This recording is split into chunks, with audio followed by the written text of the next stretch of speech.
तो ये आरक्षण लागू रहेगा, कोई इसको खत्म नहीं कर सकता है। मेरे मित्रों, जिस अटल बिहारी वाजपेयी की सरकार ने और जिस नरेंद्र मोदी की सरकार ने कहा कि क्रीमी लेयर अनुसूचित जाति की नौकरियों पर लागू नहीं होगा, आपको पता ओबीसी के आरक्षण में क्रीमी लेयर लागू है।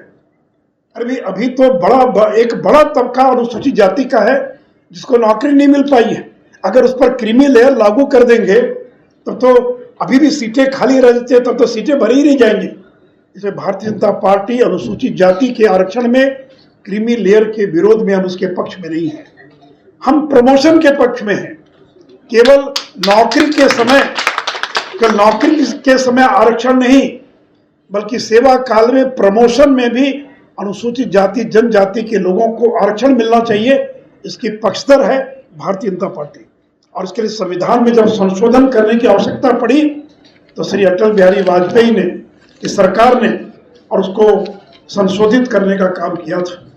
तो इसलिए मित्रों, भारतीय जनता पार्टी, एक बात मैं और आपसे कहना चाहूंगा कि जो दलित मुसलमान बन गए।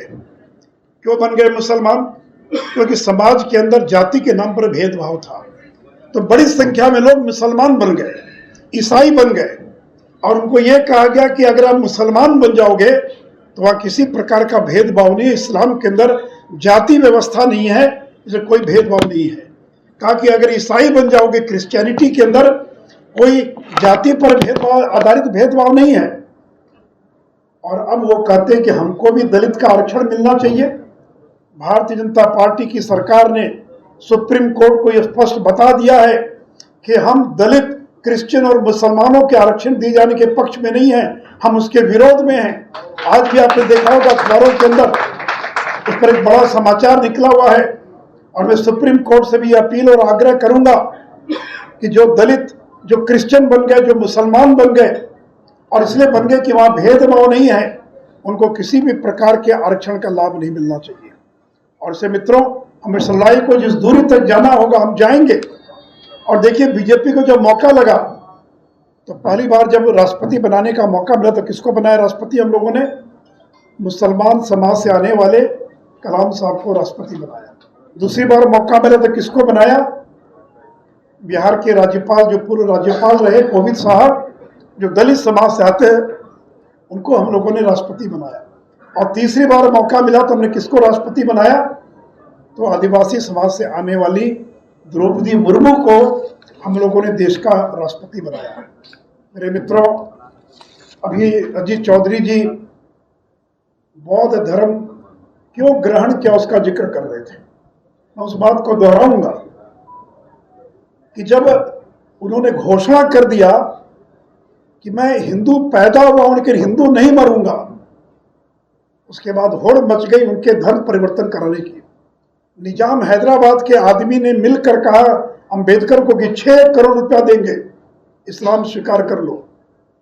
क्योंकि निजाम हैदराबाद को मालूम था कि अगर ये मुसलमान बन जाएंगे तो इनके पीछे लाखों लोग जो हैं वो इस्लाम धर्म ग्रहण कर लेंगे।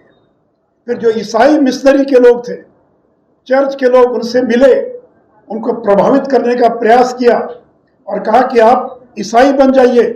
ब्रिटेन की ताकत, अमेरिका की ताकत क्रिश्चियनिटी के पीछे है। फिर सिख धर्म के लोग मिले और कहा जाता है कि बाबा साहब अम्बेडकर ने अपने अनुयायियों को अमृतसर के गुरुद्वारे में भेजा गुरु ग्रंथ साहिब का अध्ययन करने के लिए। उनके 55 लोग सिख धर्म ग्रहण कर लिया और वो भी लगभग मन बना चुके थे कि वो सिख धर्म ग्रहण करेंगे। और क्यों सिख धर्म ग्रहण करने वाले थे और क्यों बाद में बौद्ध धर्म ग्रहण किया, जिसका जिक्र अजीत चौधरी जी ने किया।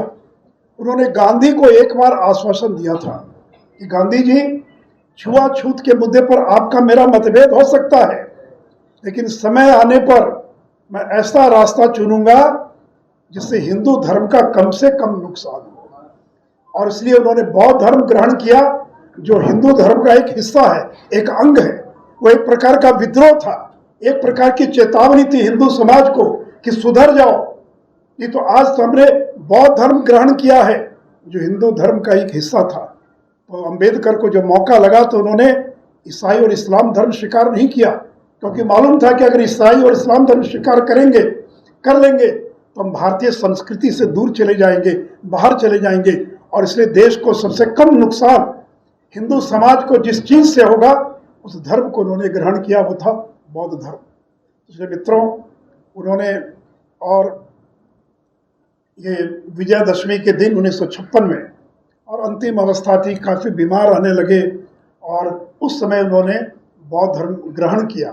और आज मुझे लगता है कि दुनिया में दो महापुरुष ऐसे जिनकी जयंती, मुझे लगता है कि दुनिया में इससे ज़्यादा जयंती किसी की नहीं बनती होगी, इतनी मूर्तियाँ नहीं लगी होगी। एक बाबा साहब अम्बेडकर और एक महात्मा गांधी। कोई ऐसा गांव नहीं होगा जहां अम्बेडकर की मूर्ति नहीं होगी।